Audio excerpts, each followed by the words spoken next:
煮雞嘅方法好多種，今日我就等我啲仔食欲大增。今日做一個黑松露紅燒雞，呢個係香港本地農場雞，我哋呢，所以呢就唔使過水嘅，直接呢新鮮放落去，把水分炒乾就可以啦。呢個 pan 入邊呢，炒到冇晒水分呢，就 OK 噶啦。炒到咁樣呢，下面都係油啦，就可以先拎出嚟。準備好黑松露啦、雞啦同埋鵪鶉蛋就得噶啦，好簡單。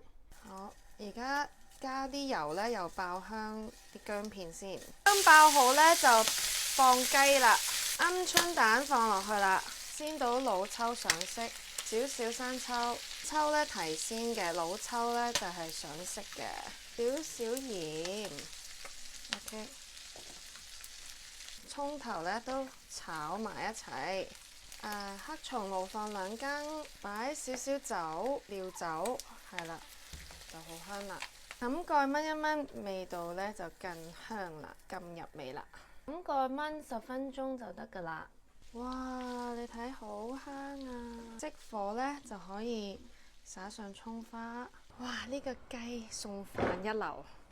呢個呢，其實係香港本地農場清遠雞，咁呢，佢個味道會濃啲啦，咁啊配黑松露好食啦，同埋佢係好彈牙、好爽嘅，所以我啲仔呢，中意有口感嗰啲呢，就一定要整清遠雞俾佢啦。